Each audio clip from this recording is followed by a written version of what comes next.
पौराणिक मान्यताओं के अनुसार एक बार चित्रभानु नाम का शिकारी जंगल में जानवरों का शिकार करके अपना घर चलाता था। शिकारी पर एक साहूकार का कर्जा था।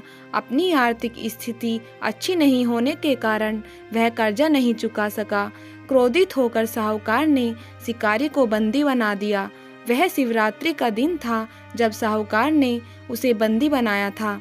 शिकारी कारावास में शिवजी धार्मिक प्रवचन सुनता रहा। उसने वहीं शिवरात्रि व्रत कथा भी सुनी। शिकारी का पूरा दिन ऐसे ही बीतने लगा। शाम को साहूकार ने चित्रभानु को कर्ज चुकाने के लिए एक दिन का समय दिया और उसे छोड़ दिया। कर्ज चुकाने के लिए चित्रभानु ने पूरे दिन जंगल में शिकार ढूंढते हुए बिताया। इस तरह शाम निकल गई। रात बीतने का इंतजार करते हुए वह बेल के पेड़ पर चढ़ गया। इस पेड़ के नीचे शिवलिंग बनाया गया था। शिकारी बिना देखे बेलपत्र तोड़ रहा था जो संयोगवश शिवलिंग पर गिर रहे थे, जिससे उसका व्रत पूरा हुआ। चित्रभानु ने शिकारी की तलाश में घूमते हुए तालाब के किनारे एक गर्भिणी हिरनी को देखा जो पानी पीने आई थी। उसने उसे मारने के लिए धनुष बाण निकाला।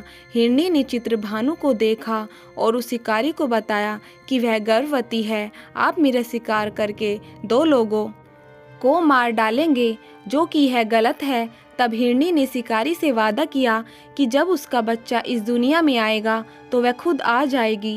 वह इसके बाद उसका शिकारी कर सकता है, लेकिन मुझे अभी जाने दो। शिकारी ने हिरनी की बात को मान लिया और उसे जाने दिया। इसके बाद पेड़ पर चढ़ने के दौरान कुछ और बेलपत्र शिवलिंग पर गिर गए। ऐसे ही चित्रभानु ने अनजाने में ही शिवजी की पहली पहर की पूजा की। कुछ देर बाद शिकारी ने एक और हिरनी को देखा। शिकारी को उसे देखकर बहुत खुशी हुई और शिकार करने को तैयार हो गया। हिरनी ने कहा कि वह अपनी प्रेमी को ढूंढ रही है। मैं एक उत्सुक विरहनी हूँ। मैं अपने पति से मिलते ही आ जाऊंगी। रात का अंतिम पहर बीत चुका था। इस बार भी चित्रभानु ने बेलपत्र टूट गया और शिवलिंग पर गिर गया। इससे भी उसके इस पहर की पूजा हो गई। शिकारी ने पूरी रात इंतजार करने के बाद सुबह एक हिरण को देखा। उसने ठान लिया कि वह उसका शिकार जरूर करेगा। शिकारी ने अपनी प्रत्यंचा चढ़ाई। तभी उस हिरण ने कहा कि अगर वह 3 हिरनियों और उनके बच्चों का शिकार कर चुका होता तो उसका भी शिकार कर लेता, ताकि उसे उनके वियोग में दुखी नहीं होना पड़े। तुम उन्हें छोड़ दो। शिकारी ने उस हिरण को रात भर की घटना बताई।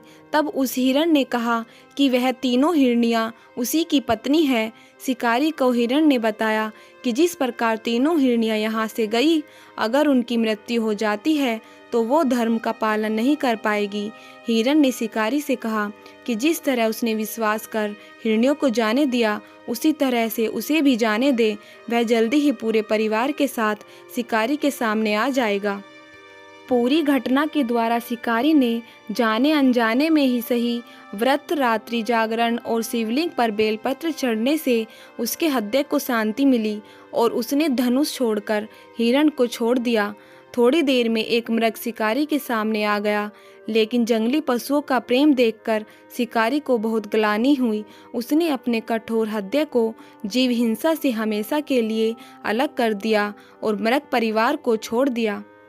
शिकारी के ऐसा करने पर भगवान शिव ने उससे प्रसन्न होकर उसे अपने दर्शन दिए। साथ ही उसे सुख समृद्धि का वरदान दिया और उसे मुंह मांगा वरदान दिया। इस प्रकार सावन शिवरात्रि के दिन भोलेनाथ की पूजा करने, कथा का पाठ करने, जागरण करने और चारों पहर की उपासना करने से भगवान शिव प्रसन्न होते हैं और भक्त की हर मनोकामना पूरी कर देते हैं। अगर आपको यह कथा पसंद आई हो तो मेरे चैनल को लाइक और सब्सक्राइब कीजिएगा। हर हर महादेव।